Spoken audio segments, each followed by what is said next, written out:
And President Tinubu grants Northeast Development Commission permission to deploy electric vehicles in its catchment states just as he begins 2-week vacation.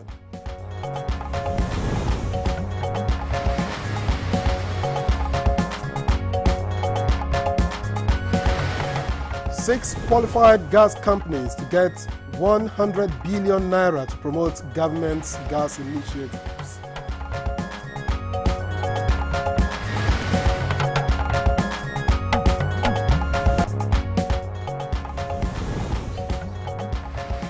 House of Representatives seek parity in conferment of national honor of GCON on Senate President and the Speaker.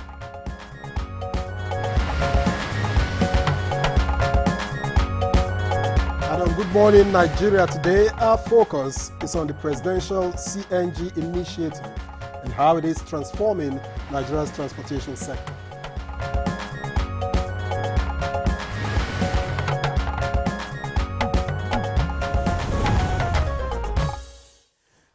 So for many years now, Nigeria has made several efforts to transit into a cleaner energy and environmental sustainability.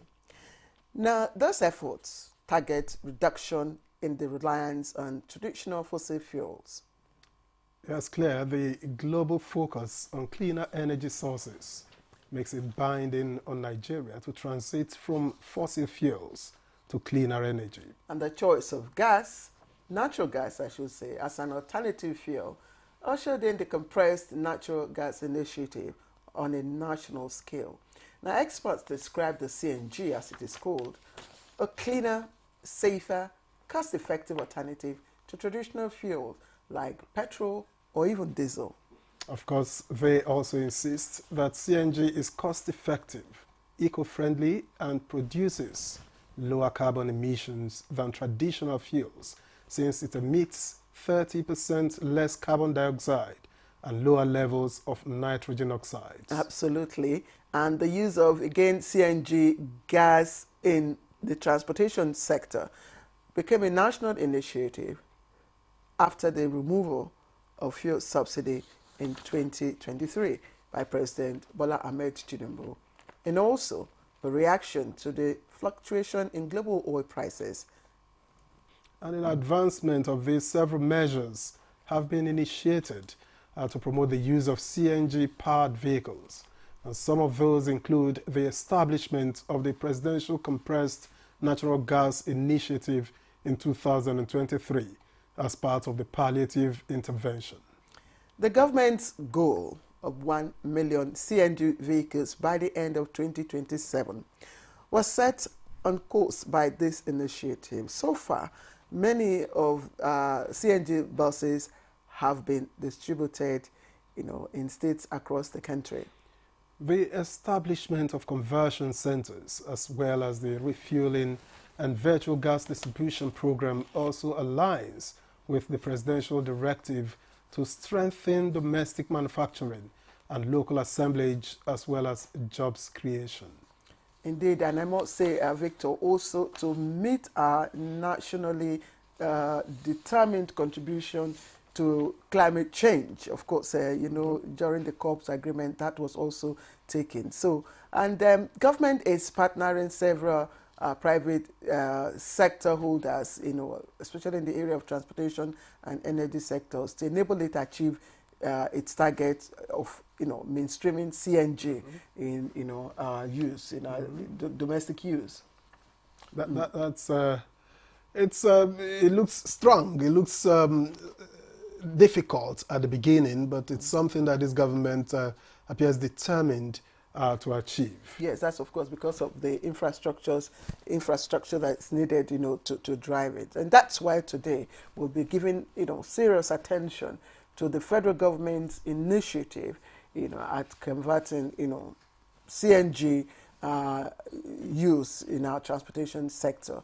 That's our program on Good Morning Nigeria this morning, and we are glad to have you join us on the program as always. I am Claire Adelabu Abdulrazak. And I'm Victor Azo. Let me also welcome you to today's program. Of course, we are reaching you on the network service of the NTA As usual, Chukwudi Okoli Obaja will join us later on for the newspaper review. I think I've heard his voice somewhere. But that will be after don't say he's Comfort in the building again. Amodu gives us highlights of the news. Good morning, Comfort. Good Comfort morning, is in the Victor, building. and Claire, you're also in the building. All right, let's head straight to the news now. 16 people have been confirmed dead and scores declared missing following a boat mishap that occurred late Tuesday night in Bajibo community in Mokwa local government area of Niger State. A statement by the head of Niger State Emergency Management Agency in Asema, Abdullahi Baba Ara, who confirmed the waterway tragedy, indicates that the boat was reportedly conveying more than 300 passengers who are mostly women and children. And the victims, who are said to be traveling to celebrate Maulud, an Islamic festival in neighboring community before the tragedy struck. The statement further added that local divers and other volunteers have so far rescued about 150 passengers. Away from that, President Bola Ahmed Tinubu is in the United Kingdom, for a 2-week vacation as part of his annual leave. And the president departed Abuja through the Nnamdi Azikiwe International Airport at about 2:30 p.m. on Wednesday. Secretary to the Government of the Federation, George Akume, and Chief of Staff Femi Gbajabiamila were among the top government functionaries who bade the president farewell. And a statement by the Presidential Advisor on Information and Strategy, Bayo Onanuga, indicates that the president will spend 2 weeks as a working vacation and a retreat to reflect on his administration's economic reforms. And he's expected back to the country after the leave expires.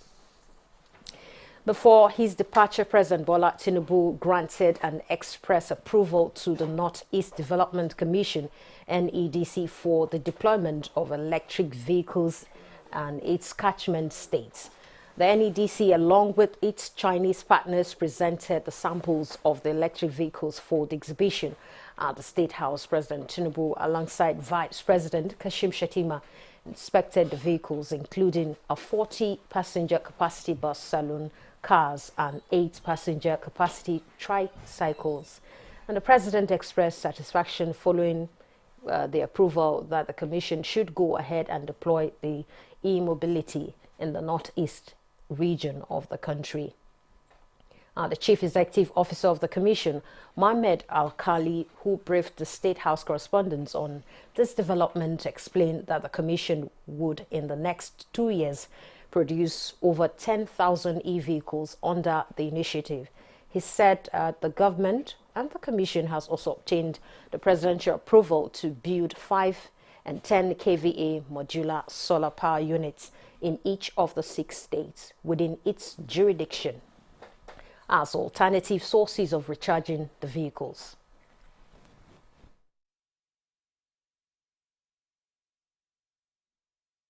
A chief executive officer added that state governors within the sub-region have also agreed to provide suitable locations for the constructions of the modular solar units. The federal government says it is committing 122 billion naira to 6 qualified gas companies as promoters of government gas initiatives through the Midstream and Downstream Gas Infrastructure Fund. Minister of State Petroleum Resources Gas Eperipe says the initiative is to fuel growth in gas processing, transportation, storage, and distribution infrastructure. Issues relating to equality and status of the presiding offices of Nigerians by cameral legislature surfaced on the floor of the Green Chamber at Wednesday's plenary. The House of Representatives unanimously passed a resolution seeking amendment of the National Honours Act of 1964 to ensure parity in conferment of the National Honour of Grand Commander of the Order of the Niger, GCON, on the state president or the Senate president and the Speaker of the House of Representatives. In recognition of the President of the Senate, this should be accomplished before the formal declaration by Mr. President. The Speaker is the fourth in protocol. The CGN comes after. Today, the CGN is given the award, the honor of GCON. I think there is some mismatch, some mix-up. The issues here, they have to do with history, with tradition, with correcting past injustices and miscarriage of recognition, and constitutional. Following the recent flooding incident in Borno State, the federal government has inaugurated an inter-ministerial technical committee on evaluation of dams in Nigeria. The committee, which is to be headed by the Minister of Water Resources and Sanitation, is to enable the country mitigate issues leading to perennial flooding across the nation. Evaluation of the situation, report back to this committee that will in turn produce a comprehensive report to government so that government will address this issue completely. That's the news at this time. Stay tuned to join the conversation with Victor and Claire after this break. Good morning.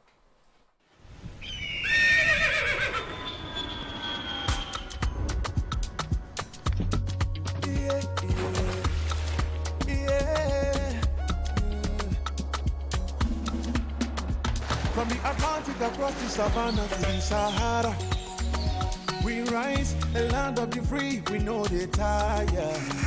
We dream great, our spirit is undying. Resilient, rooted like palm tree, we sway in colors, with undying demand, we make solutions, we ignite passion, yeah. Each ethnicity is unique, we have more than just a nation. We are Nigeria, we are Nigeria, strengthening unity, we know they carry lives. We are Nigeria, together live the dream of a land with great destiny. We are Nigeria. I am the real Nigerian. Brought to you by the National Orientation Agency, NOA. A new edition of TV Guide is out.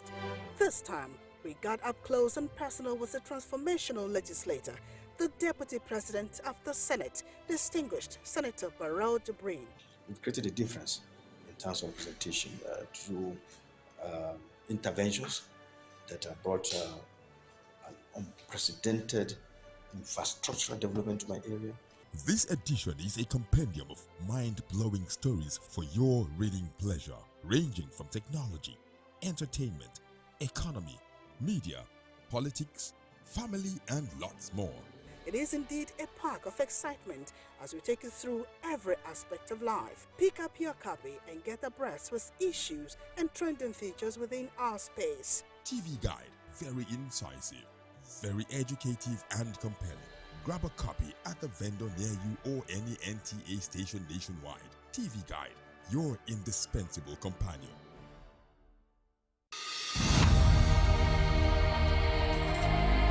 You have to move from the point where you protect and defend your religion to a point where you also recognize the rights of the other person, of the other religion, and protect it.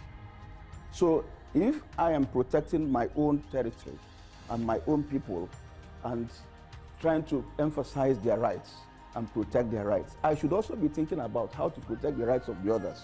Both Islam and Christianity recognize and defer to God, and both recognize the temporariness of the life of this world, and that ultimately we all go back to God for the day of reckoning, when everybody will render an account of his life on this temporary abode.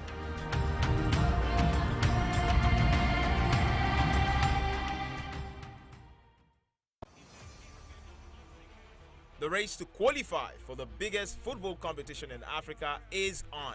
The 2025 Africa Cup of Nations. 48 teams in 12 groups, with only the top 2 teams in each group qualifying for the African Cup of Nations in 2025 in Morocco. Don't miss the action, suspense and unrivaled coverage on Afrosport TV and its affiliates partners across Nigeria. starting from September 2024 to November 2024. Afro Sport, your freedom of sport.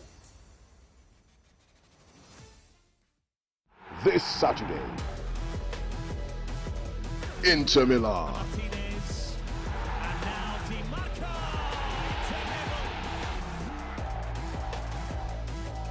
Torino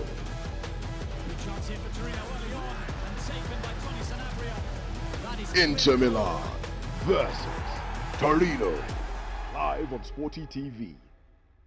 SportyBet sponsors coverage of the Italian Serie A.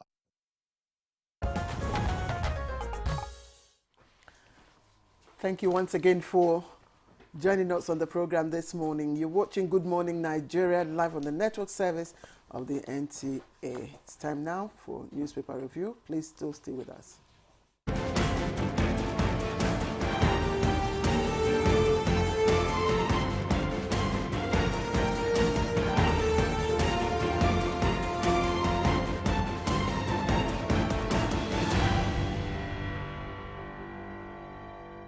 And Chukwudi Okoli-Ubaja, once outside the building, is now in the building.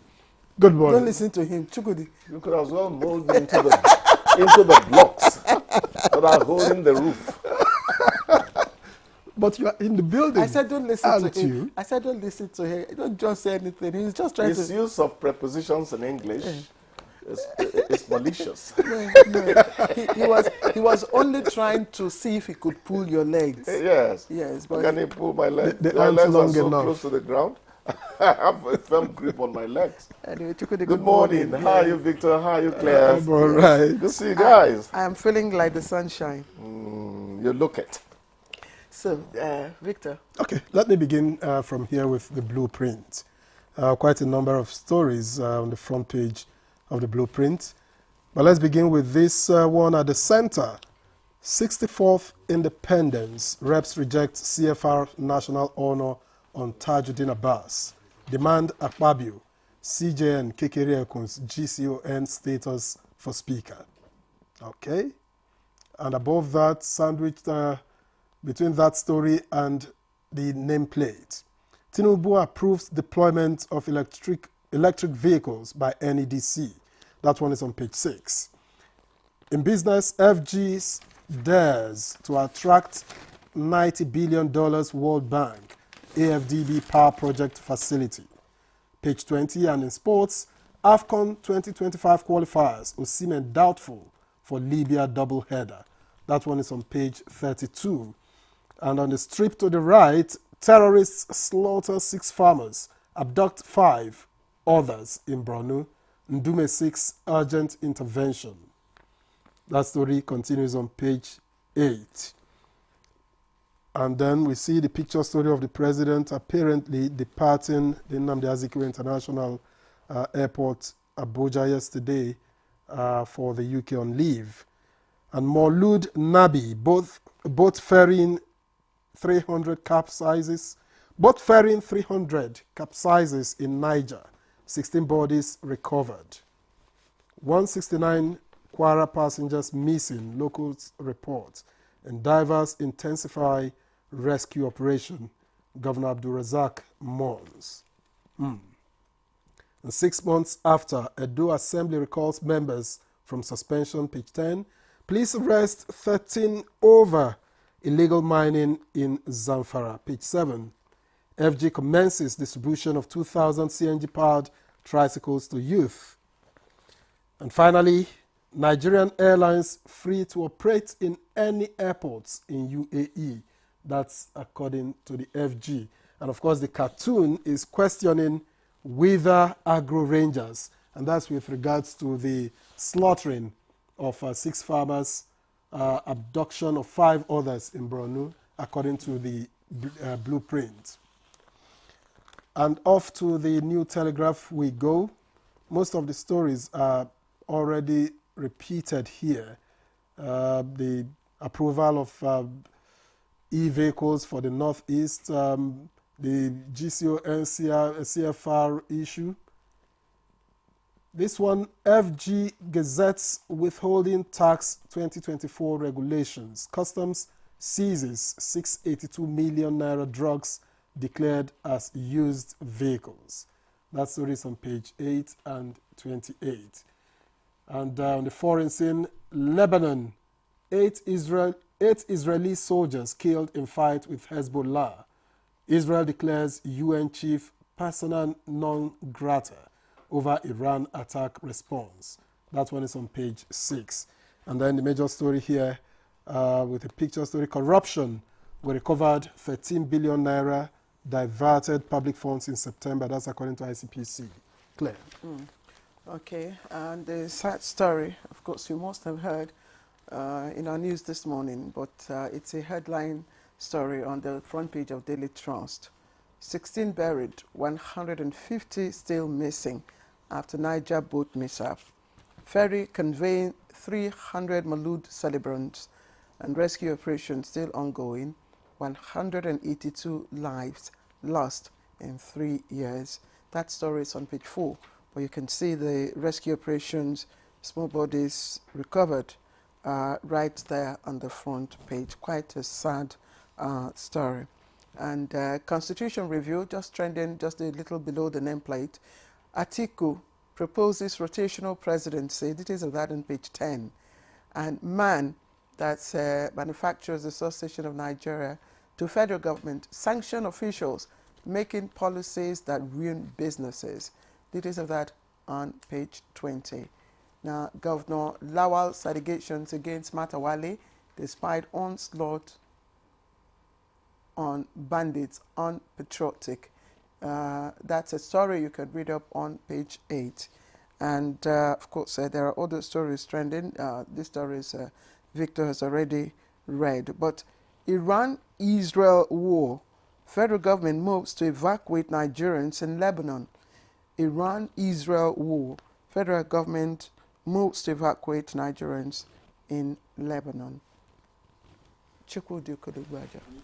Yes, the government should please try as much as it can and as promptly too as it can to get Nigerians out of Lebanon.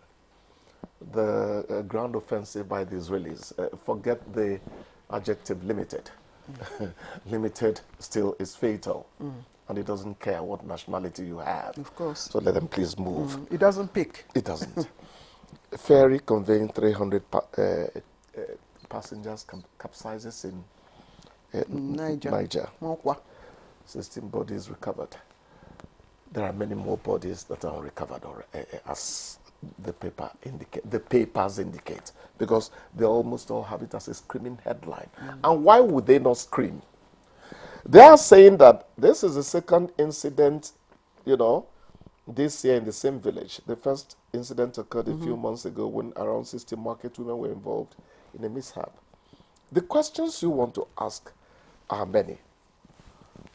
Are these really seaworthy craft? Yeah, there's nothing like water-worthy because there's road-worthy. Whose job is it to ensure that the craft that we put on water, that they are really in a shape to even carry animals, let alone human beings? What was the punishment we meted out within the past 3 years when we have been reporting boat or ferry mishap and all that? My people say it's only a tree that hears they are coming to cut it down, and it waits for the axe. We have to take preemptive action against preventable mishap, presentable calamity, preventable tragedy. What is happening is not tasty at all. It is not fair. These are human beings. Precisely. There are some people who actually set out to kill themselves. I'm sorry to say this. You see that a boat is overloaded, a ferry is overloaded. You're still telling the boatman, the ferry, driver, I hope that's what they're called, I can manage this space. No. We want to save your life, even if you don't seem to cherish it, because that is part of the problem. We have raised maybe 2 or 3 issues. Three issues. Yes. The first one is, again, the type of boat. Yes. Whether it is a canoe or a boat Whatever or a ferry. Then the capacity. Thank you. Than our own individual decisions that we... Oh, yes. You will be surprised. Yes. That is even more harmful. If we can have either of the papers on air, you will see that what is shown is actually the traditional canoe. Chukwudi, if you take a look at it. That's the canoe, yes, as we know it. Exactly. So you can begin to wonder how many people will be ferried across a river in this type of canoe. I don't think that's the craft that had them. That but this is have 200. Exactly my thoughts. No. Exactly my thoughts. But that's probably just to illustrate. No, but this is rescue operation continues. That one may be for rescue. No, Maulud. Yeah, no, it's not for rescue. It couldn't possibly have been that size. That can't have 100 people. Yes. That can't have. But in any case, of all the issues that Chukwudi has raised, it's just 3 in 1. Whatever the canoe, whatever the boat, let's maintain the capacity. Exactly. What's the capacity? It doesn't matter what individual decisions are. It doesn't matter what how many boats there are. Just stick to the capacity. And that's where that's where and lack of regulation. And that's where NIWA, that's inland what do you call it? Waterways, authority comes into play. They are the regulators. The maritime regulations, yes. pertaining that must be observed. Yes, they are the regulators. And again, we've emphasized here on this program, time and time again, about the essence of safety jackets. Yeah, it's actually one of the things that are taken up safety jackets. Yes. So, and we must ensure, as part of the regulation, that, operators of these canoes, or ferries or boats or whatever we call them, maintain that standard. And force them to insure. Yes, and ensure that they force them comply. To take out insurance on these this maritime activity. They are entitled to insurance. If insurers, are made to pay for, anything that happens to claim so many lives, you'll find out that supervision will become more, stricter. You get what I'm saying? Mm-hmm. These are human beings. They are not goats. In some climes, pets are even more protected than we protect our own fellow human beings. It's not right. You see, we're talking about it here now because they say if it happens to another person, it seems as if it happened to a tree in the forest. Yes, just listen. He who feels it knows it. Just listen to this paragraph on that incident. They said, while authorities attributed the mishap to overloading, locals said the incident was mysterious, adding that the boat did not come in contact with a tree or tree logs. They wondered how a boat, which according to them was not full to capacity, broke into 2 from the center. Well, you could have hit a rock or something underneath. Even a car that comes out of the factory, when you talk about infantile mortality, it affects even cars that are just rolled out. So anything that is made by a human being could have, initial fault and all that. So let's not even begin to. Mysterious does not come in at all. It is lax supervision. Africa should stop inventing myths to explain its continuing calamities. Work on it, be scientific, and reduce loss of lives. These are human beings. There's a story that said, it's not on the front page though, and I'm wondering why it isn't. It's on page 30 of the Daily Trust. Switzerland, Germany commit 1.9 billion naira, that's about 24 million euros, to Nigeria's flood victims. So I just... Yes, so I just thought I should, mention that's more humanitarian aids coming to of that nature. Yeah. In security, Ndume is asking President Ahmed Bola Tinubu to engage mercenaries, beside our regular troops to see. Don't just suppress a smile. How did Goodluck Jonathan go just before the elections? You don't remember? They said they couldn't conduct elections in that part of the north. Mercenaries came in and they were able to pull off something that looked like an election. So please, if mercenaries can complement the efforts of our own soldiers, whom we commend from day to day, can we please go ahead and do that? I think what do mercenaries have that we don't? I think if we don't have it, then yes, provide it. They come with their own baggage as well, so let's not even go there. But well, the authorities, the state agencies know the best option for us. It's just that it needs a little more commitment and, political will. But Chukwudi, we've been instructed that our time is up. Okay. So we must let you go. And go, I will. Yes, and please but don't forget. Let's monitor our maritime activity properly. When is our con? When is he yielding? Go on with them, don't jump finish. For a moment, I thought he said, let's monitor our marital activities. Mischievous Victor. Anyway, all right, we'll throw you out of this we'll see you program tomorrow. Yes, Chukwudi, have a good day. We'll see you tomorrow. This is too. Good Morning Nigeria. Don't go away. When we come back, we will begin our conversation on CNG-powered vehicles, and I'm sure this will interest you. The federal government of Nigeria warns vandals of national assets, electricity transmission towers, cables, and other facilities to desist from this act of sabotage. Vandalism is a serious crime punishable under the law. Vandalizing electrical equipment will affect millions of Nigerians, including your loved ones. Remember that national assets belong to all of us, hence the need to protect them. Report all cases of suspicious movement around electrical facilities to security agencies. When you see something, say something. This message is from the Federal Ministry of Information and National Orientation in collaboration with the National Counter-Terrorism Center, NCTC, Office of the National Security Advisor. Can you flex your vocals for us? It could be one of your songs, by the way. People fall in love in mysterious ways. So why did they call you Able Child?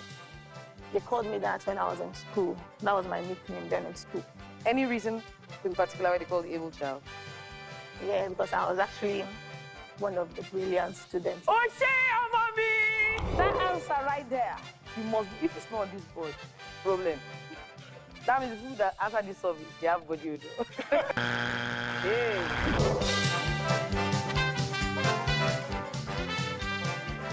NTA Television College Jos, with a pedigree of producing indelible professionals in the media space and an affiliate of the prestigious Ahmadu Bello University, Zaria, for the award of Degree in Mass Communication, calls on prospective candidates to leverage on the following courses it offers for 2024-2025 academic session. BSc Mass Communication, those with minimum admissible score of 180 and above who sat for the 2024 JAMB/UTME and direct entry, while 100 to 179 minimum admissible score can apply for the National Innovation Diploma NID in Film and Television Production, Broadcast Journalism and Television Engineering. For more inquiries, visit our website or call 0803 383 4343. Announcer, Registrar.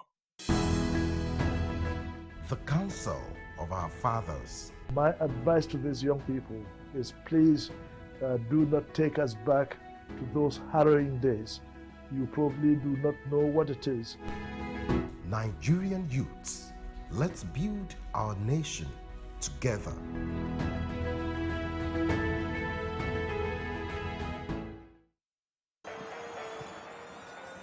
This Saturday, FC St. Pauli, Mainz,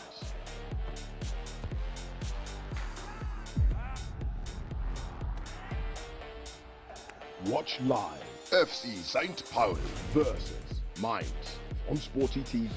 Sporty Bet sponsors coverage of the German Bundesliga. Right, this is still Good Morning Nigeria on the network service of the NTA. As a prompt for our conversation, which is on the presidential CNG initiative in Nigeria and its impact on the transportation sector. Here is a background report put together by our correspondent. Nigeria is one of Africa's largest producer of oil Its economy is heavily dependent on oil and gas.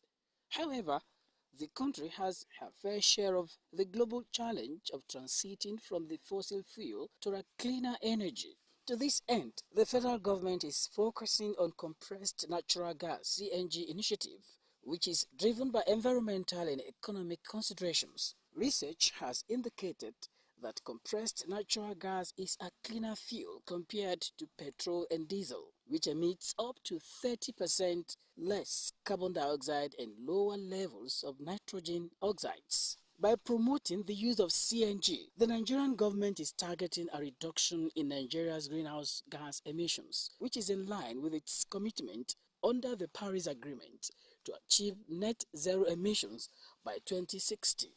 Recall that President Tinubu had launched the CNG as a response to global environmental challenges and domestic energy costs. The initiative, according to reports, seeks to position Nigeria as a leading natural gas-based economy while addressing the high cost of fuel and reducing harmful emissions.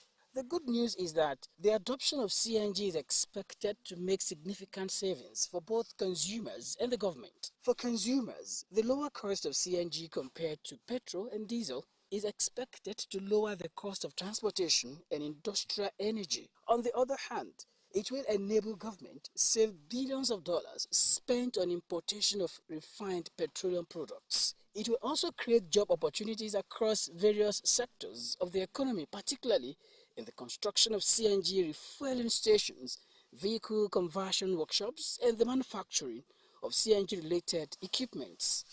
The development of the CNG value chain will also stimulate growth in the transportation and energy sectors, thereby provide employment opportunities for skilled and unskilled workers alike. Our guests on Good Morning Nigeria are already seated and will be looking into the pros and cons of the energy transition program of the federal government and the CNG initiative. All right. Thank you, Tokwe Alabi, for the background report. And having guests right here in the studio, let me begin with the introduction of the Minister of State for Petroleum Resources, Gas, Ekberikbo. Ekbo. Thank you very much for joining us, sir. Thank you for having me. Thanks. Also here with us in the studio, we have Engineer Michael Oluagbemi. He's the Program Director, Chief Executive, Presidential CNG Initiative, PICNG Limited. And we're glad to have you. It's a pleasure. It's a pleasure. And we have also been joined this time via Zoom from Lagos by Engineer Derek Ewelukwa, Managing Director and CEO of Jet Motor Company, and one of the FG appointed assembling plants.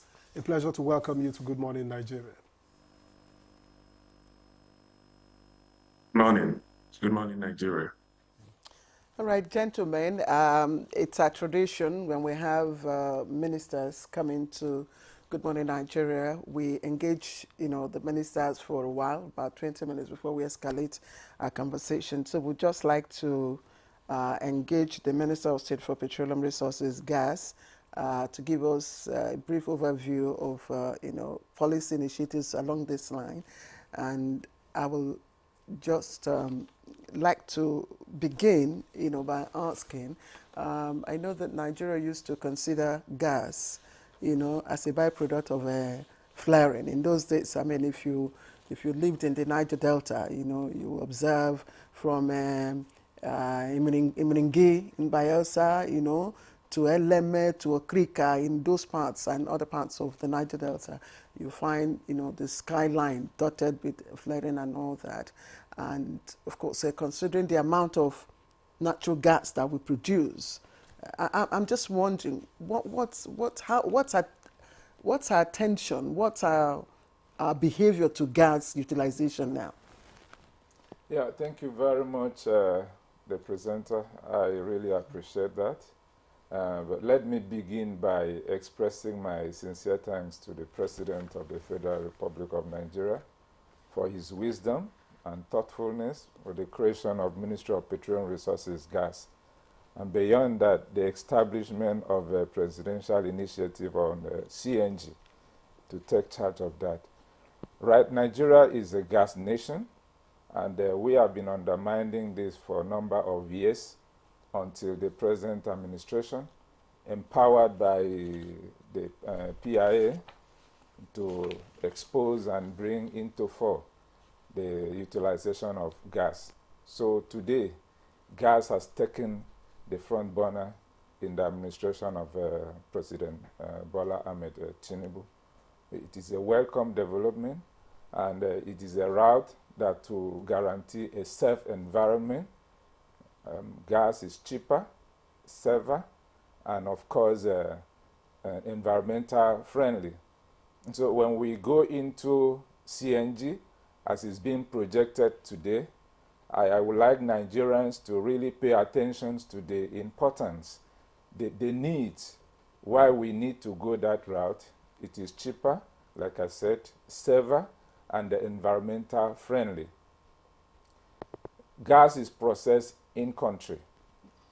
And today, we are urging people to move away from the natural liquid fuel, like petrol and diesel, into CNG, so that we have to save our environment, mitigate climate change, take advantage of the gas that have been flowing for a long time into useful materials, as is being done and monitored by NUPRC in the commercialization gas initiative. So I appreciate Nigerians, and I call upon Nigerians to appreciate the president. Today, it may look difficult, but I want to believe if we give him a little time, within the next 4 years, Nigerians will celebrate President Bola Ahmed Tinubu for taking this route of bringing CNG into operation in our country, Nigeria. But how much of the flaring has reduced? Because our reserve in terms of cubic meters of gas is quite enormous. We are number 8 in the world, yes. But how much of the flaring has come down? How much of it have we utilized? Do we have any statistics? Yeah, that would come exactly from the NUPRC. But what I know is that there has been a reduce in the rate of flaring, which is captured by the issuing of about 42 companies with the permission to take advantage of the flare gas and commercialize it. So that's the route that we are going. And this, of course, will save our environment. Honourable Minister, tell us about the initiative itself. What's in the bag for Nigerians? Thank you very much. In my opening speech, I make reference to that. However, CNG, I said, is safer, cleaner, and cheaper.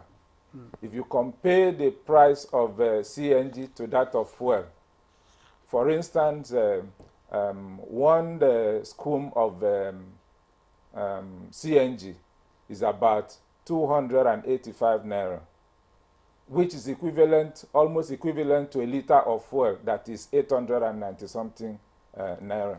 And so when you look at this, you can see the gains that you make if you move from CNG, from petrol to CNG on one path. Now, when CNG burns, it brings out water vapor, which does not harm the environment. But when you talk about petrol, what you have is carbon monoxide, carbon dioxide, and nitrous oxide, which are all harmful materials to the environment. Beyond that, we know that CNG is processed in country, is accessible. Like Madam mentioned, we have about, in the reserve, we have about 209 cubic feet, trillion cubic feet of gas in the reserve. Today, by the records from NUPRC, we are producing about 7 billion cubic feet of gas daily. Which means if we are trying to convert about 1 million vehicles today in Nigeria, that would take about 212 million cubic feet, which is about 3%. of our daily production. So we have it in sufficient quantity to feed the nation.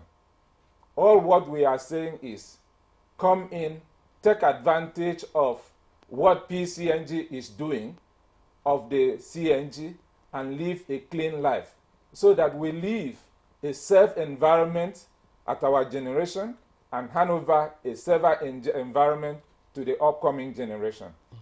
Okay, even before we delve deeper into CNG, application in the area of transportation, which is basis for our conversation. As the Minister of State for Petroleum Resources, Gas, we cannot but also ask you one or two other questions regarding our plans to commercialize, gas. And that was why in 2017, under the immediate past president, that commercialization plan was launched. How far? What's the update now on the commercialization plan for gas? Yeah, the plan is ongoing. Commercialization of gas. Number one, we've talked about what the NUPRC is doing in commercializing the flare gas. Beyond that, LNG is equally engaging other countries that comes in and take advantage of our gas. Recently, while I was in Houston, some other countries like Turkey, Saudi Arabia, and Egypt, they approached me on ways of coming in to take advantage of our gas. Of course, recently we went to Equatorial Guinea, still on gas issue, when the president signed a document with the president of Equatorial Guinea. So we are on track to commercialize our gas within the country and within the region of Southwest. When we the western part of Africa, you think about recently, that is done with Togo, Ghana, and Benin Republic. We are extending to Morocco, as you have been hearing about the gas pipeline. These are all ways of commercializing our own gas natural resources because we have it in abundance. Are there modalities, template structures, for achieving this? Because I know part of the commercialization, of course, is, conversion into transportation use. And then you have to build the network by which you pipe it. These commercial entities, these countries, are they coming in here? How do we hope to, carry out this transaction?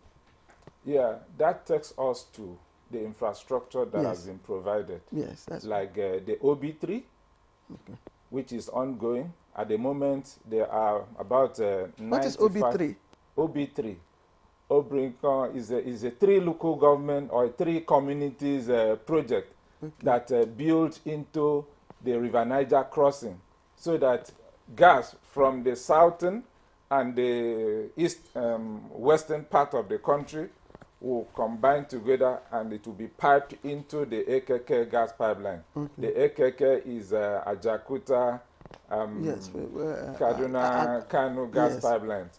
These are means of taking the gas from the southern part and the eastern or the western part of the country into the northern part of the country to really take advantage of the natural resources that we have. So progress is going on. Like the AKK will be completed by the first quarter of 2025.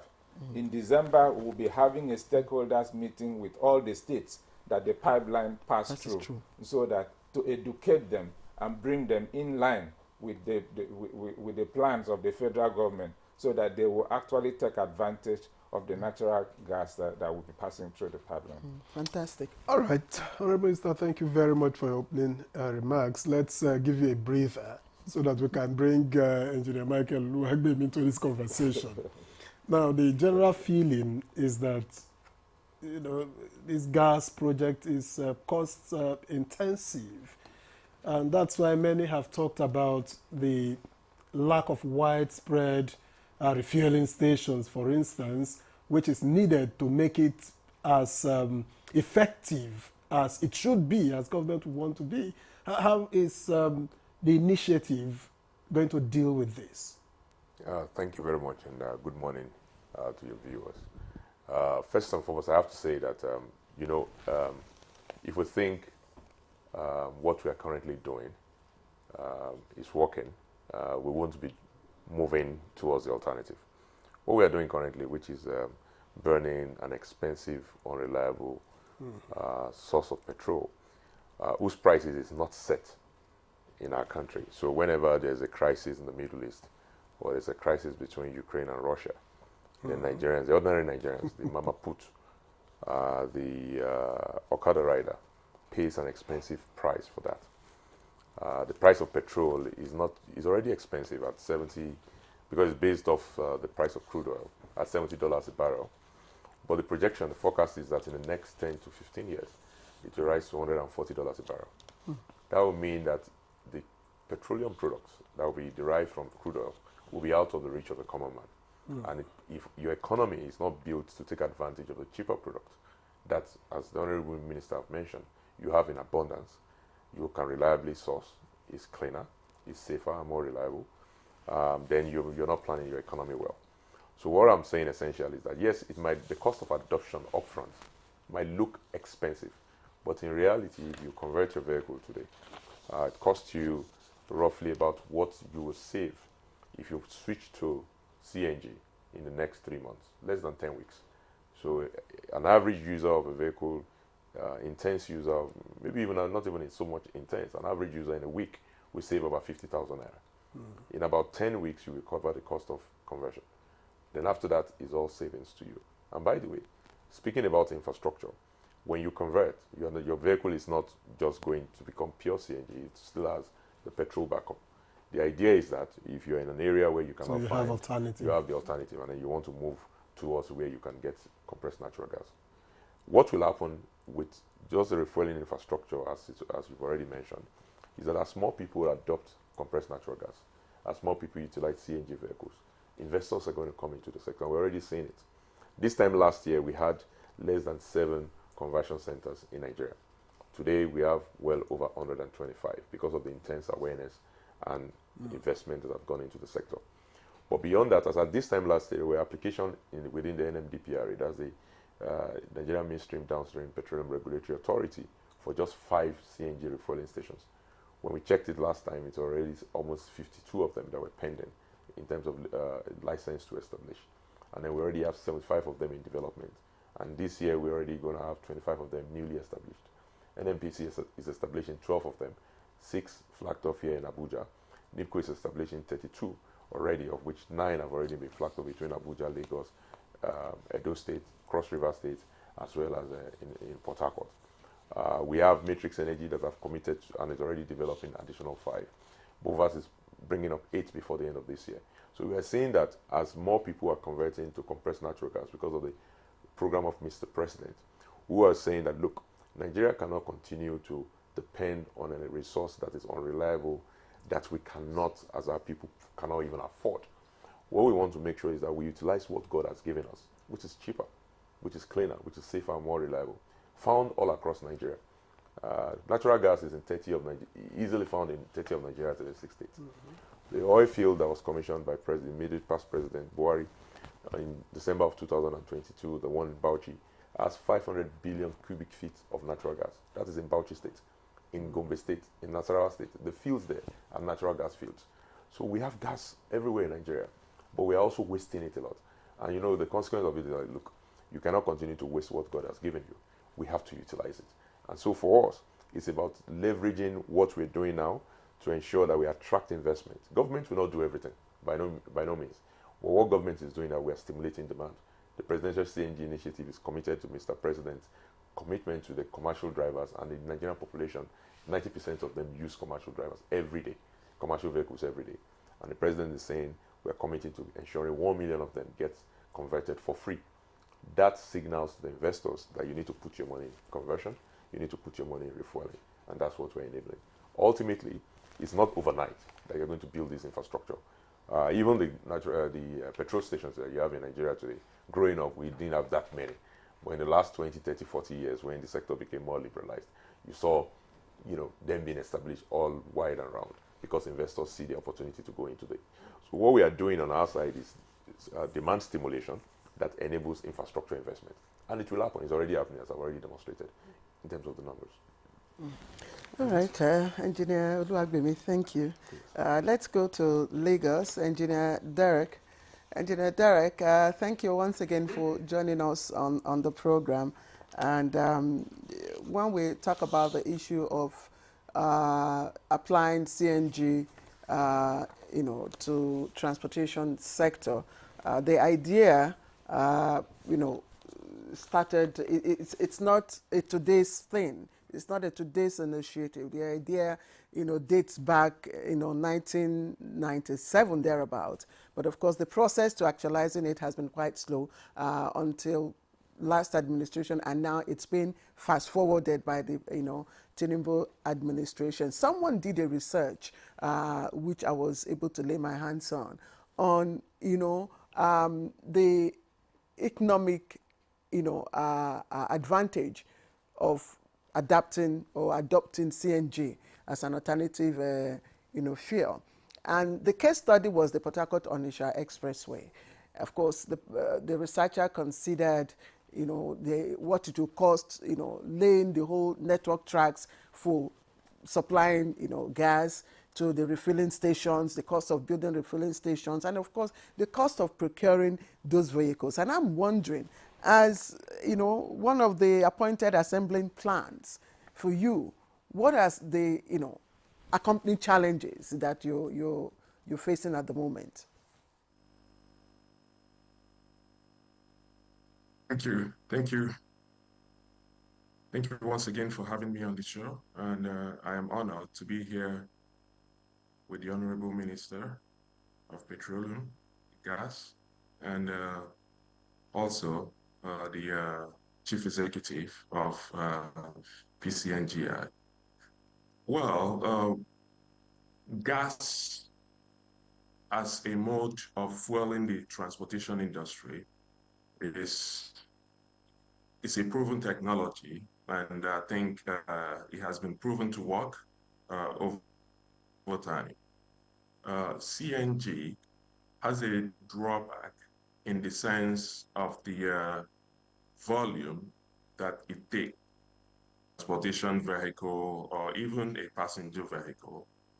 One of the innovations we're trying to address in our assembly operation is to take care of this, come up with innovative solutions to take care of this storage for the fuel. Now, I'm a living example. I use this every day, right? My vehicle, my work vehicles, they all run on CNG. And I can already begin to see the impact it makes, the savings it creates by using CNG as an alternative to petrol. We have to try to address energy security when it comes to energy for transport. Energy security, it's typically assessed by being available, being accessible, being acceptable to the people, and being affordable. Petrol in our current economy has proven to fail the affordability test and also the availability test.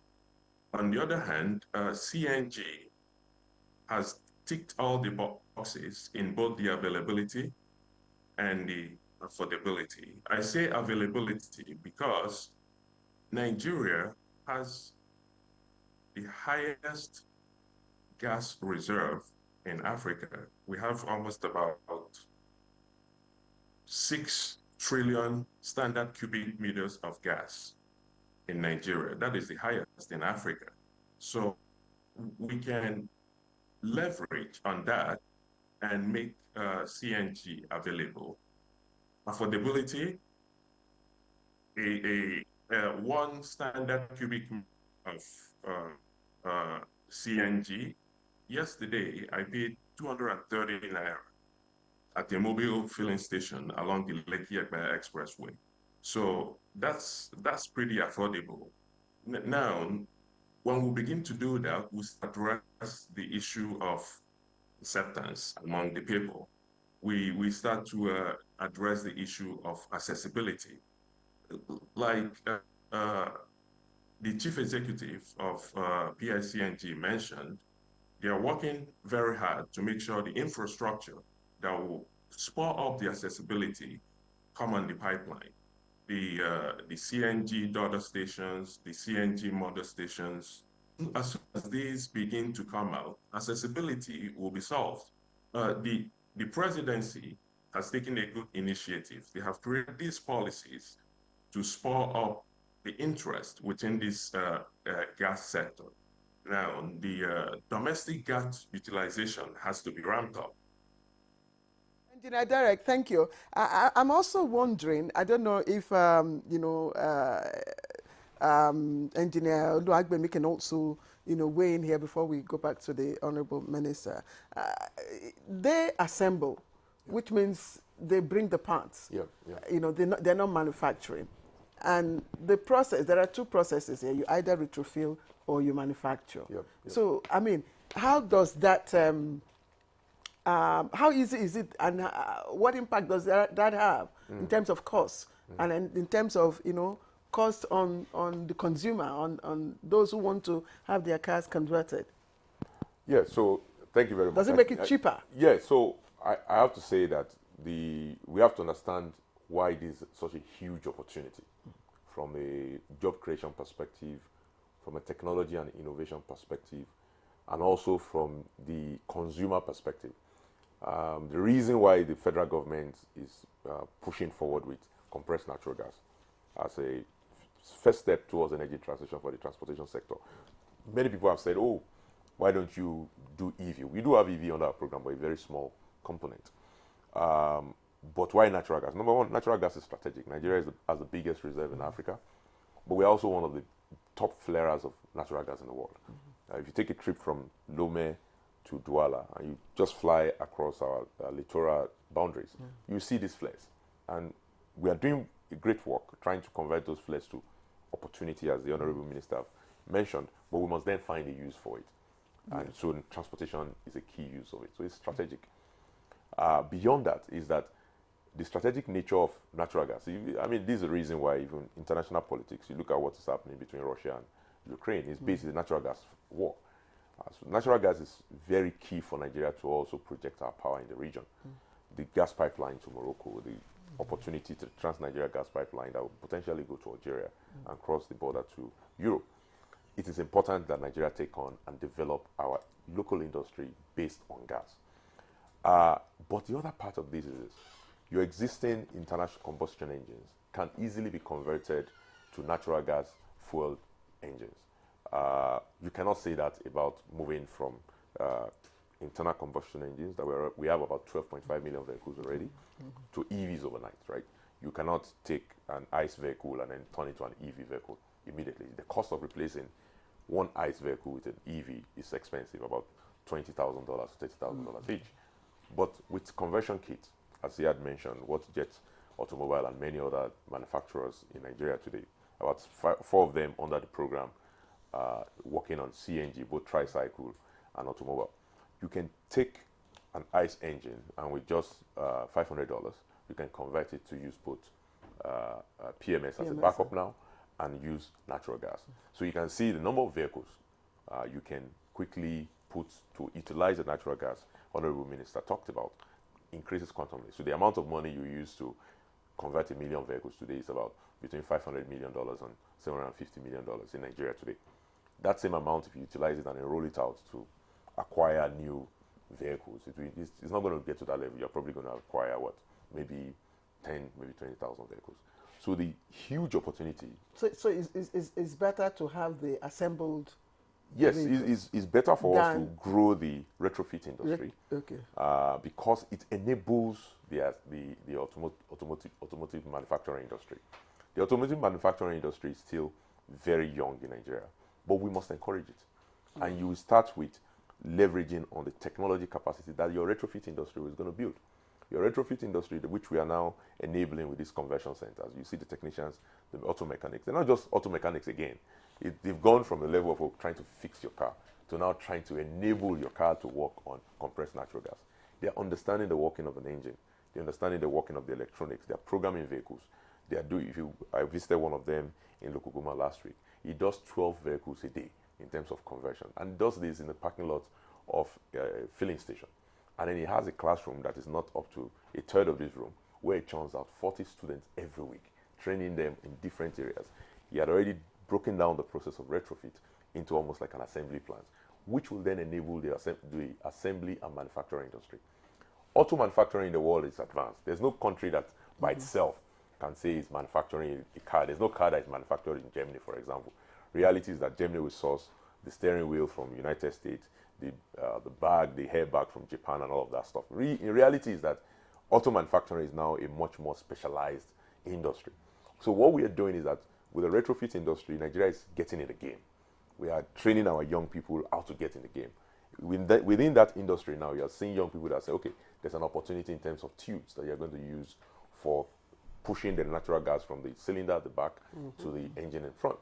There are young people that are going to be programming ECUs, and they will understand the working of those ECU modules, and then they'll be able to build one, right? There will be industries that will be created as a result of this. Just the brackets alone. There's a steel fabricator here in Abuja now that is beginning to produce steel brackets to hold the cylinder behind your boot. That's an industry. So you're beginning to see that our industries are responding to this huge investment by the federal government of Nigeria in the presidential CNG initiative to drive the conversion of 1 million vehicles, but also to deploy many new vehicles through our auto manufacturers. A new assembly plant was opened in Shagamu in May to work on CNG tricycles, and we were there. Just last week, 50 young people have been trained as technicians to do assembly, and they plan to increase that to 200. That is job creation, but that is also technology transfer. These, I think, are the critical opportunities in the industry. All right, thank you very much, but let me also say, you've alluded to it earlier. You talked about being able to recoup your cash of conversion over time. Yes. But it's just like saying that if you build a house, you will stop paying rent. When you calculate your rent for a period of time, you will see that you've ended, but you first have to build the house, right? So if you can't afford to do conversion, which is the case for many Nigerians, and then you can't be talking about recouping. So what's the template and timeline for dropping the price to the level of the ordinary Nigerian? Yeah, so for the vast majority of Nigerians, 90% of them use public transportation. The immediate plan is it is free for you, essentially, because all the public transport vehicles in Nigeria today can go into any of our enabled 70 conversion centers as at yesterday under the conversion incentive program of Mr. President, and a commercial vehicle can get their vehicle converted for free. And to me, that is huge applause to what Mr. President's vision to drive down the cost of transportation. Now, for the private people, you and I, we are elites, to be honest. If we have vehicle, no, I'm not. You are.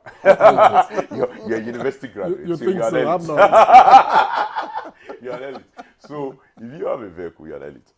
Now, we do want to understand that the cost of upfront costs is huge. But it also dovetails to another program of Mr. President, and we're working with them already in terms of the consumer credit. You cannot build an economy just based on cash. And this is like one of the examples. You can afford to pay for conversion over 2 years. You just cannot afford to pay for it upfront. So we are working with the Consumer Credit Corps already to design a program for salary earners. Because today you are spending 50, 60,000 naira of your salary on petrol every week. So in a month you're spending 200,000. But you drop that to 40,000 naira if you convert to CNG. That means you have 160,000 naira saving. If you put 100,000 of that towards conversion kits, in terms of paying little by little, pay small, as they call it, you finish paying for your conversion kits in no time. So we need to use one of the president's program, which is consumer credit, and which the president believes so much. I mean, Mr. President, for the longest time, if you've been following his political career, has been talking about the need for consumer credit, because that is the only way you can build an economy that is vibrant, that is dynamic, that works for the common man. You buy a house, you buy it cash. You buy a car, you buy it cash. Now you're trying to convert cash. It's almost impossible.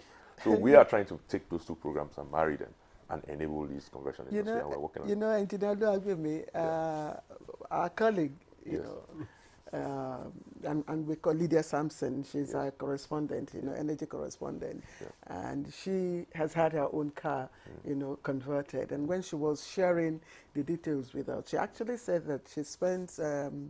And by the way, we call her a woman leader. So just on the lighter and note. I'm a womanist. You know that, right? that's interesting. So you are a he for she. Yes. Okay. So she was sharing,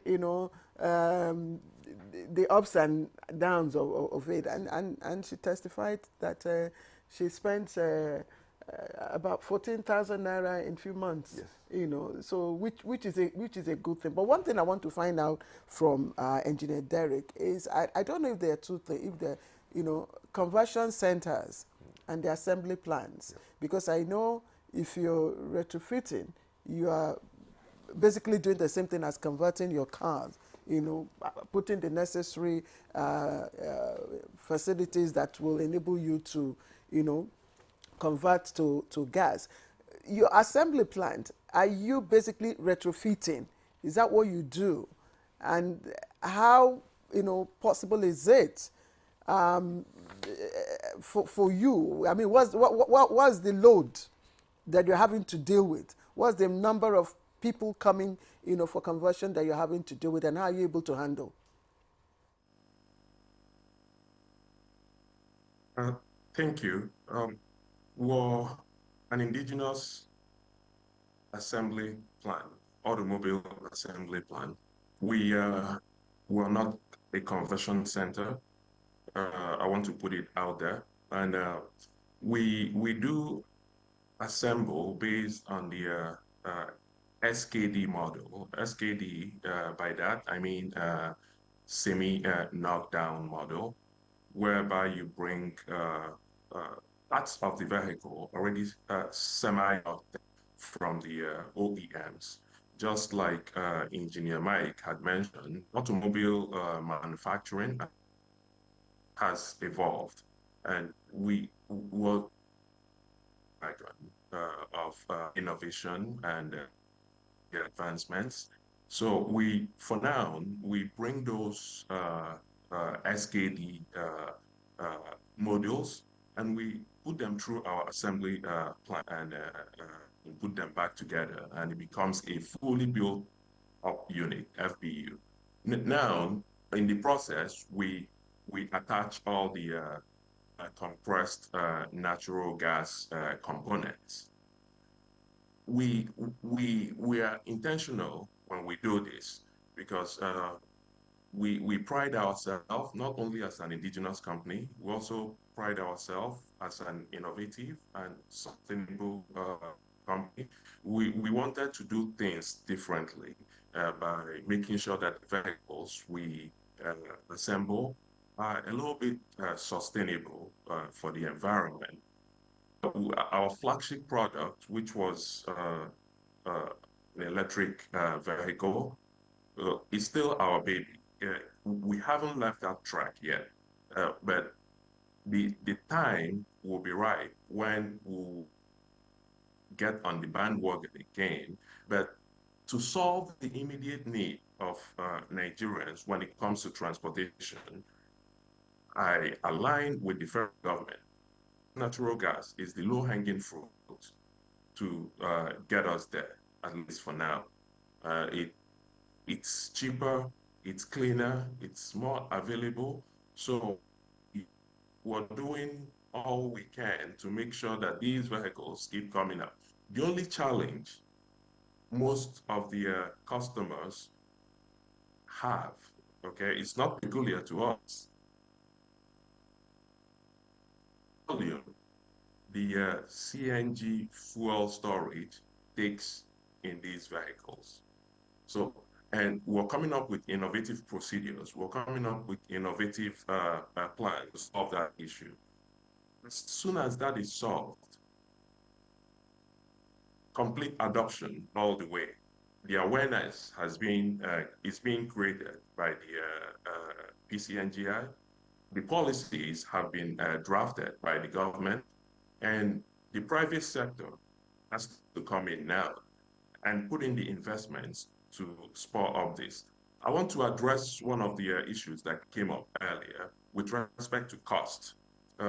Cost. I see costs going down drastically in some months, maybe a year or two, because it's a question of supply and demand. More investors are going to come into the space. More conversion centers are going to come in, so there will be competition. If conversion costs today, maybe say 500,000, now say 1 million naira, to convert a four-cylinder inline engine, when competition kicks in, you see it drop down to maybe 500. And as more and more of these conversion centers come upstream, the prices will find their levels one way or the other. It's an early stage. I liken that to solar panels. Remember back in the day when solar panels was in area in this country, but today, an average, you see them spanning up everywhere across the country. Okay, so the same thing, well, it's baby steps. We're in the early stages of CNG adoption. So in no time, I believe the cost will come down. You know, well, my people would say that if you find something that you have to cut with your hand, maybe something to swallow, you can even use spittle to dampen your hand just because you've seen it. And so if government has seen the benefits, that the more, the merrier, the more people that come in to invest, you know, the cheaper it becomes because of the laws of demand and supply and all of that. What then, how much is government willing to do? How far is government willing to go to ensure that, you know, it becomes, it lures the investments into this sector so that Nigerians can begin as quick as possible, as soon as possible, to see the dividends of it? Honorable Minister. All right, thank you very much once again. The government is very, very intentional about driving the gas sector. On Monday this week, the MDGIF fund was released about 122 billion to 6 investors in the sector. That is the part of government trying to encourage stakeholders, investors to invest in the midstream, downstream sector so as to drive the CNG program or initiative to all the nooks and crannies of the country. So government is very, very intentional about it. If you are an investor, you have all the requisites because you will pass through screening with the MDGIF Management Committee. Your project will be presented to the transaction advisors. They will go through it and find out whether you are qualified to access this fund, because this fund is to de-risk you in going into this very, very project. So government is very, very intentional. And this is supported by PIA. All right. Thank you very much. Let me get to Engineer Oluwagbemi. Engineer Derek alluded, you know, to awareness and all of that. And I want to ask, how much awareness? Because the impression I get from where I stand is that not many people are aware of the benefits of CNG. And so how much are you putting in terms of awareness, particularly, you know, every nook and cranny of the country? The hinterlands. Yeah, we cannot, thank you very much, we cannot do the work of awareness. I think 90% of our work when it comes to a new technology or a new opportunity to save the nation's economy, because that's what we're talking about here. As a country, we spent an average of about $10 billion a year since 2005 subsidizing petroleum, a resource we do not refine, essentially amounts to importing poverty and exporting jobs. A resource that even the money we're using to pay that subsidy, we borrow it.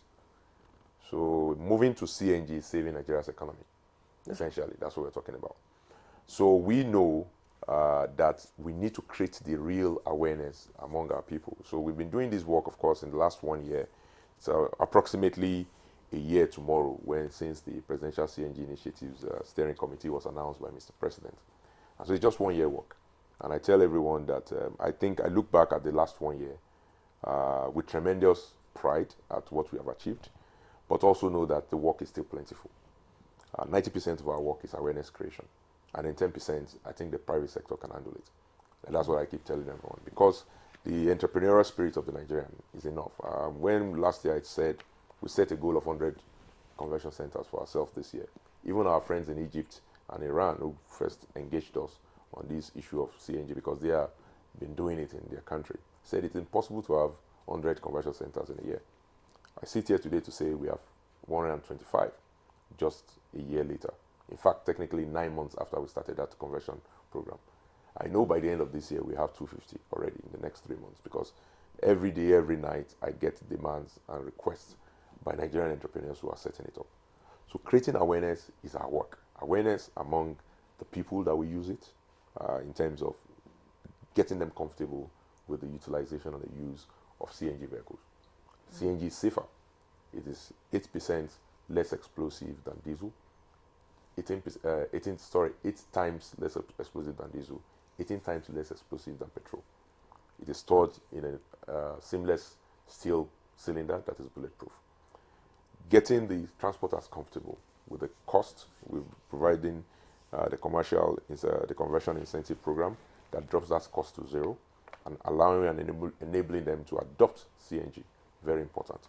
Critical also that the financial sector, the investors, also know about this plan, because they are critical. As I said, government can invest $500 million, say, for the next 3, 4, 5 years in CNG. But with the requirements, the need for this sector is about $2.5 billion to $3 billion. That balance is going to have to come from the private sector. So we need our investors to be educated. We need our banks to be on board. We need financial advisors, investors. Those people who are going to work with these private sector companies that are going to invest in the sector needs to understand CNG. And we've been doing reasonable work at doing that. Last year we had the CNG Investment Summit. We're going to have another one at the end of this year. Again, the second one. We've been engaging with the financial sector. Some of them are already now coming up with products to respond to the challenge, CNG sector. The challenge for transporters, though, is that the cylinder takes up a significant portion of the space which they use to unload their passengers' bags. Yeah. So are there options? What are the options? Because that becomes so there will be innovation. There will be innovation around it. There will be. I think Engineer Derek mentioned that. There will be innovation by the automobile retrofit sector, as well as the automobile manufacturing sector around this issue. And you're already beginning to see it. Like, I've seen some of the vehicles now that they are beginning to develop rack space on the rooftop to accommodate the load that cannot now go in the small back room. And that's an innovation that the sector will respond to. I don't think there's any problem that is too difficult for us to solve. Ultimately, the point here is, will you rather stick with a product that, number one, is expensive, the price you do not set as a country? Sorry, I have to interject here, because we keep talking about the cost, because there's no doubt about the good initiative, the economic cost, about advantage. There's no doubt about that when you eventually get it. But we must also talk about the cost and the kind of people you want to reach, the kind of people you want this to impact on. You mentioned dollars. It might not resonate with the viewer there, because they say, this initiative that they are talking about, dollar. Let's come down to our own Naira and Kobo. First of all, for those who have even converted their cars, I'm wondering if your speed of setting up the centers is matching up with the demand now, because a lot of people are eager, to have their cars converted. And I see in one or two centers around, I see queue. Even when my colleague was, doing her report, we saw, queue of it's a good problem. Yeah, it is a good problem, but how fast are you matching up with the demands? It's not about, so like, I will Yes. say this again, it's not government. The centers are not set up by government. The president was very clear. He doesn't want our work as an initiative to replace the innovation and entrepreneurship of the private sector. We want the private sector to take charge. Our work is to be catalyst. So our conversion incentive program, for example, create catalyst, a catalytic program for the private sector to buy into it. And so we pay the private sector to convert. So as a result, they are setting up conversion centers. Yes, but you must also ensure that, you know... Yeah, no, they will catch up. Let's remember this. When we first started the telecoms revolution in 2001, barely could you find how many cell towers were in Nigeria, how many telecoms centers were in Nigeria. But very quickly, the innovation of umbrellas, where you are selling SIM cards, which then were selling for 50, 60,000 naira per SIM card. My first SIM card, I bought it for 60,000 naira. That was 60,000 naira at the time where it was 100 naira to $1. That's 600. I bought that SIM card for $600. Today, that SIM card is free. So you have to understand that the way the demand and supply side of a market economy works is that this problem you're talking about, which looks like a problem, is an opportunity. So how many centers do you have in Abuja? Today in Abuja, there's about 18 centers. We've activated in the 9th state was yesterday in Kogi. Tomorrow we're activating in Ekiti State. So we have 10 states now so there are much more states. Yes, we are adding much more states. Yes, so the work is plentiful, like I said. But let's remember, this time last year, we had just this in 2 states. So you go from 2 states, you are in 10. By the end of the year, we're going to be in 18. By next year, this time next year, easily we should be in 24. You do not build Rome in a day, but you must build. And building we are. Very good. Honorable Minister, okay. I had wanted to ask, because some of those who seek to invest are talking about regulatory hurdles. A government that is putting money in place, like you said, government is intentional. The regulatory hurdles, are we going to also try to stifle it with bottlenecks? How are we going to make it easier for people to just, get going? Yeah, thank you very much. I don't really have an idea of regulatory hurdles as far as this initiative is concerned, because everything has been reduced down to a meaningful level. How straightforward is it, sir? Yeah, well, before you go into maybe setting up a center, setting up a CNG mother station, daughter station, you have to pass through the regulatory processes for safety, because it is not like if you want to have established a center, the National Automotive Design Council will have to give you approval. It is for safety of those people setting up the center as well as the safety of our country. We don't need to mellow it down. Where we need incentive from government is ready, and the coordinator is really handling that aspect of it. From the policy end, the government is trying her best to make sure they make it meaningful and at the bearable level that can be keyed into. But then we don't need to take over the work of the regulators to do. They need to do and show their expertise to make sure that the sector is safe and to be sustainable. What about the legal environment for it, the legal framework? Because it is an evolving sector. The laws, are they quite there loosened up for, to encourage investors? The laws are there to encourage investors. And of course, when we talk about PIA, it's not something that the ministry will start one day and begin to work on it. If you have hurdles within it, you will refer to the National Assembly to adjust it. Then where the president can come in, the president can come in and set some other presidential orders to encourage investors into the sector. And so everything is open, and the government is ready and willing to do whatsoever needs to be done to drive the sector the way it should be. You talk about advocacy, preaching the gospel, reaching out to the people. My ministry is doing the same thing, because we collaborate with the PCNG. Currently, you can hear on television when we are telling people the importance of keying into CNG, LPG, and LNG to give a safer environment. This preaching will continue like that. Like he said, it is expensive today. I recall when I bought my SIM card in those days when we were having Econet, it was very, very expensive. But today you walk in and get it for free. Appreciate the fact that Nigerians are saying it is difficult, things are difficult. It is difficult for a time. Very soon we'll get over it. It's just for us to endure.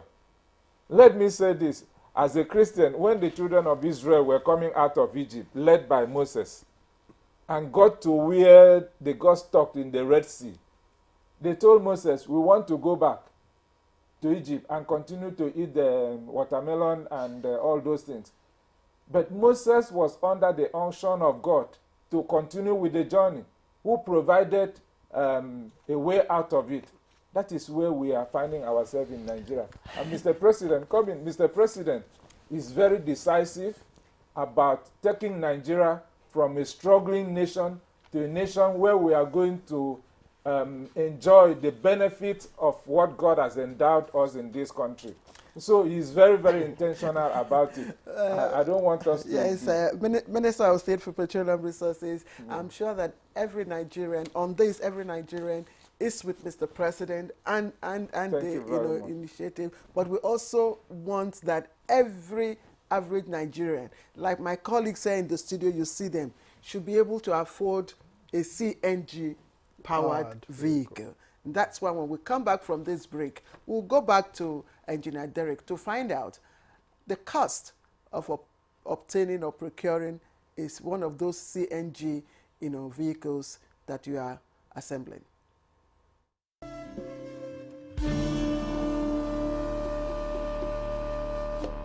I think Amaka should just move out of the house. Yes. No. Standing out of the house is not the right thing to do. Oh, there you go again with your sentimental family stuff. Baby, if our aim is to stop this affair, it is best achieved under our roof. You do something terrible and you'll be acting innocent. What are you going on about? Don't ask me that question again. You couldn't even control yourself in the presence of our visitors. What are you accusing me of, woman? My son, I don't know how serious you are with my daughter, but there's something that needs to be done urgently before you move any further. Anything, just anything, just say it. I'm ready to do anything. There is a spell that needs to be removed. A spell? Family forever, the story of our lives.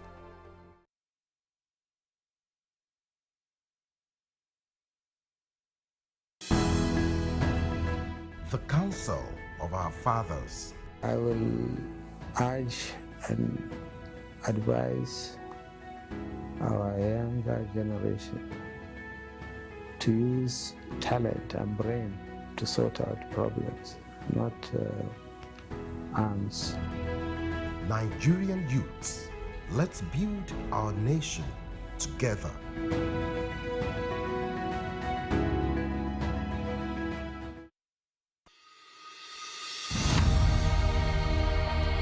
Nigeria means a lot to me. And Nigeria means peaceful cohesion. My country. We continue to pray, and then hopefully we will come to understand that unity of purpose, unity of living together. Our ethnic beliefs and background and culture is our strength. Ever since the amalgamation period of 1914 to date, about 109 years ago, the people of Nigeria live very peacefully with one another. I think diversity helps a lot to enhance robust development in Nigeria. All over the country, you have so many ethnic groups, over 250. That is enough to tell you that this is a blessed country, that, that God has kept, together as one indivisible entity.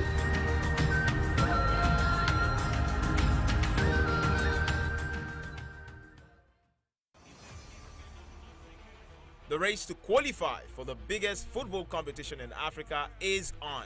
the 2025 Africa Cup of Nations.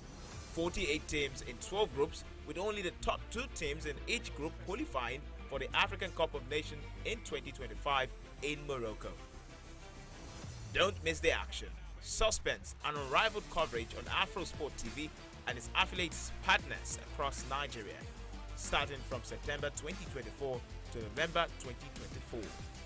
AfroSport, your freedom of sport. This Sunday, live on Sporty TV, Sevilla. Real Betis.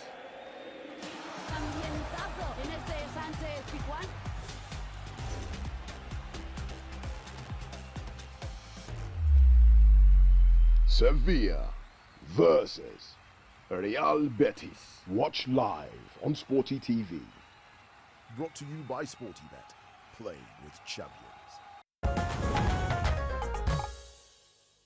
All right, welcome back, and our conversation is getting quite interesting.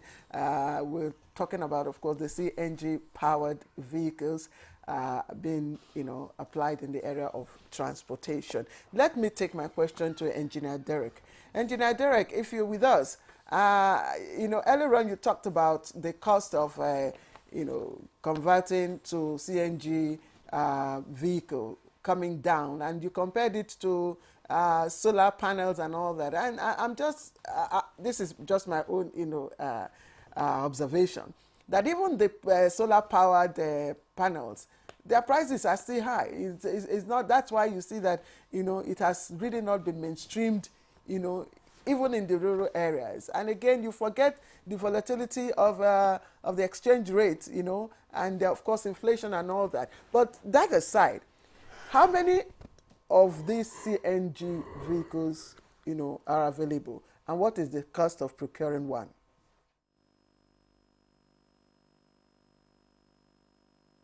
Thank you once again. You keep when you brought up the issue of the forex. So the myth we have in this industry, as you can imagine, is the volatility of the forex, and that's all that drives the price of our products. Again, we're intentional on the type of vehicle we're churning out from our assembly plant. Engineer Mike mentioned earlier that 90% of Nigerians rely on public transport. This is the most mode of transportation for majority of Nigerians. So we are intentional in picking a model of vehicle that will address that need, make it affordable, make it a little bit cleaner, and put people in them, move them from point A to point B. So our focus now, it's on commercial vehicles. So the commercial vehicles will at least get people moving at a cheaper price and even at a clean rate. So when we compare apples to apples, average for the brand new commercial vehicle, let's say, for instance, a 15-seater minibus that can be used for an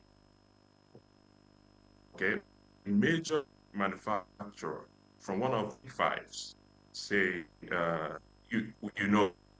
run you anywhere from, with current X, it can run you anywhere from the Naira new, depending on the make and model. So, but I'm not sure we are getting clear signals from Engineer Welukwa. While our engineers try to resolve this, let's get back to Engineer Oluwagbemi. Now, we can talk all year long about cost, because that's the language that the ordinary Nigerian wants to understand. Yes, we've talked about awareness, first letting them know the benefits, and then when they know the benefits, they are sucked in. and then they are confronted by the cost of conversion and moving on. How soon can we get to see the cost of conversion drop to the level of Nigerians? The ordinary Nigerian, anyway. Not like me. Not like me. Be careful. Just like me. Ordinary Nigerians, yeah. But like I said, first thing we have to acknowledge that he said high cost because of FX. So it's not made in Nigeria. As we do this work, more of these conversion centers, manufacturing is going to now take place in Nigeria. That will help moderate prices. So one of the discussions we're having with the Ministry of Steel is setting up the CNG industrial park in Ajaokuta, where some of these conversion kits can now be manufactured in Nigeria. Cylinders can now be manufactured in Nigeria. So your FX part of it, component of it, can slowly drop off. Otherwise, you will still continue to have issues around FX and the price will be high. But in terms of affordability today, two things we are doing. First, as I mentioned, the conversion incentive program. 1 million conversion for free is not insignificant. That's huge. And that is particularly targeted at the sector that moves 90% of Nigerians, which is the commercial sector. The balance of 10%, which is the private sector, you and I, our vehicles, as the case may be, we are already in advanced discussion with the Credit Corps, which is the program of Mr. President, that is trying to make sure that products that we need in our everyday lives, we don't have to pay cash for it up front. Especially products like this one that kind of finance itself. So what Mr. President is doing with that program is that he's saying, if you want to buy this cup today, it costs 100 naira. You cannot afford 100 naira out of your pocket, but you can afford 100 naira over a period of time, little by little, little by little. Then you should not wait until the time you can afford it to buy it. You need this cup today. So you need to be converted today to save money every week. And out of your savings, maybe 10, 20% of that savings can be used to pay for that conversion every week for the next 2 years. That's a win-win. So we are working with them. We will announce a program very soon. I think they are very interested. We've already lined up 2 pilot institutions. So something will be signed in the next 4 weeks. And it will enable you, individuals who want to convert their own vehicle, to be able to afford it. And that, to me, I think, is a critical step towards affordability. But you cannot get there long term. It's not sustainable long term if we don't bring production in country. Because it's not everything. If you look at today now, just between yesterday and today, because of the Iranian-Israeli conflict, the cost of moving a good from China to Nigeria has gone up by 40%. I know this because we have suppliers in our program that immediately wrote us. So we cannot subject our economy all the time to these shocks. If we are doing it locally, that cost of good is next to zero. Engineer, I like you. I don't know. You said something will be signed. This is a TV station. Yes. When you say something will be signed, it doesn't pass any information. Yeah. What is I don't want that? to let the cat out of the bag. But give us a better idea. Yeah, so that we can have a takeaway. I don't want to step on somebody else's news. I think they will come and they will make the news.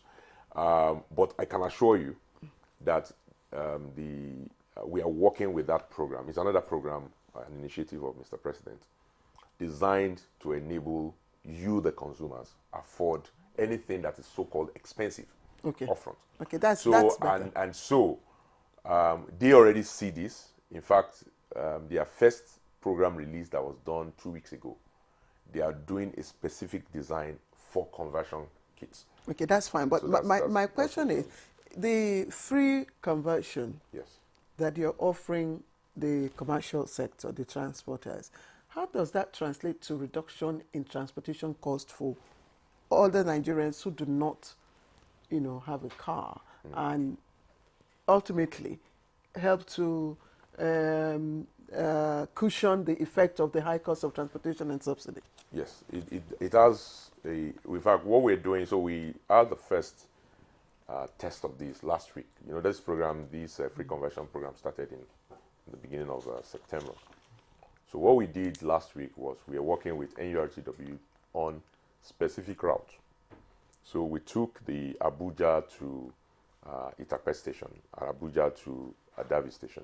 and Abuja to Ajaokuta stations, which are railway stations, by the way, that take people from Abuja all the way down to the south, which is Delta State and Edo and Delta States.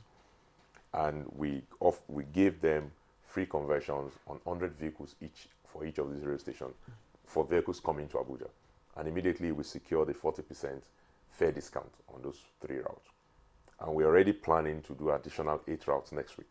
So what we are doing is that for corridors where we already know there's CNG, you know, I told you CNG is not instantly everywhere in terms of being dispensable to vehicles today.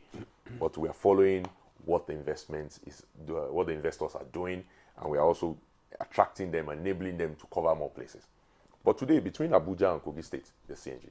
Do we have the names of those commercial vehicles so that they are tagged. They're not even just so it's not just based on our signing. It's not just about name.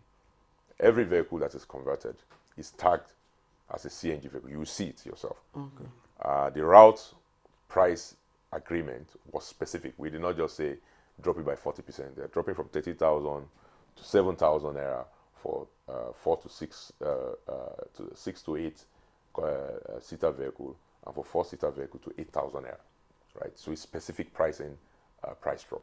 Beyond that is that we have joint monitoring teams with the Nigerian Union of Road Transport Workers. So we monitor those routes upon completion of the first 100 vehicle conversion. And we plan to complete those 100 vehicles for each of these 3 stations in the next 4 weeks. We've already sent those vehicles now. They're being inspected as at Monday. They should be converted at the end. Conversions will start at the end of this week.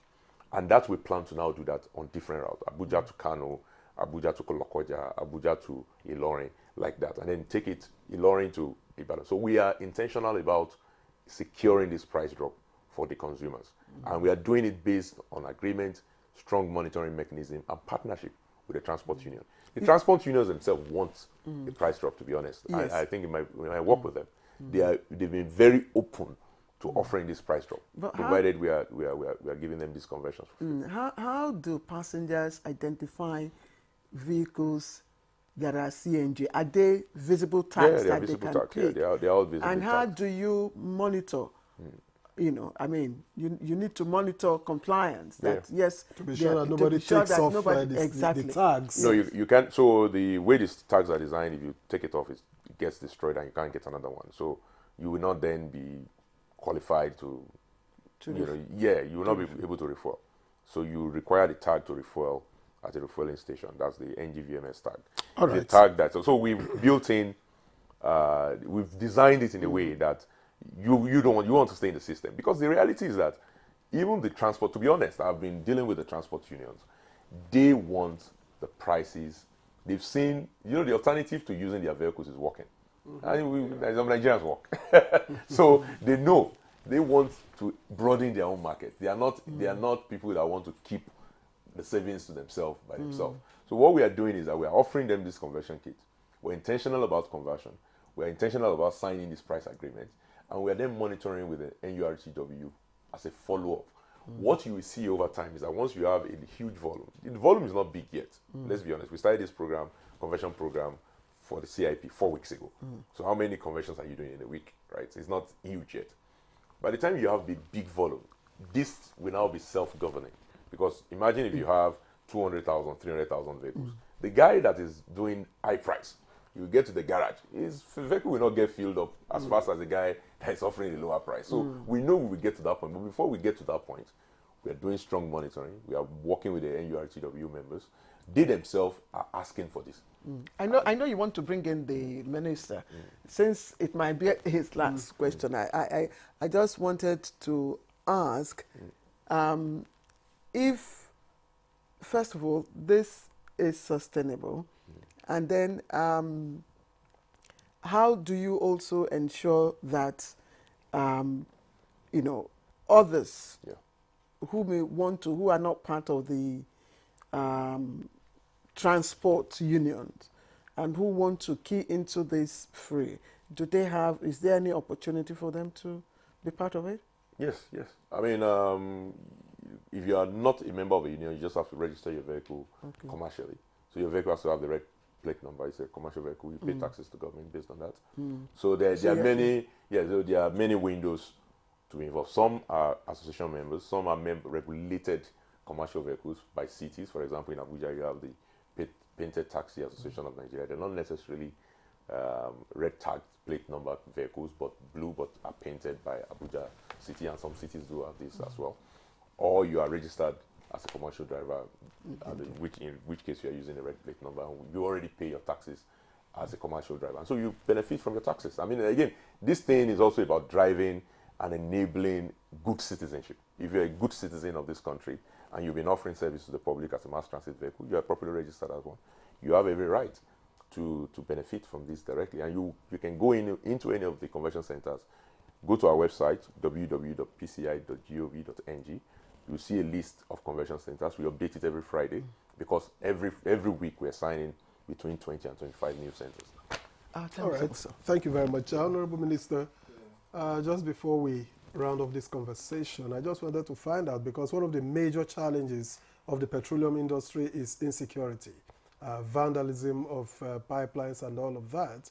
And it's the same mode of transportation for the gas.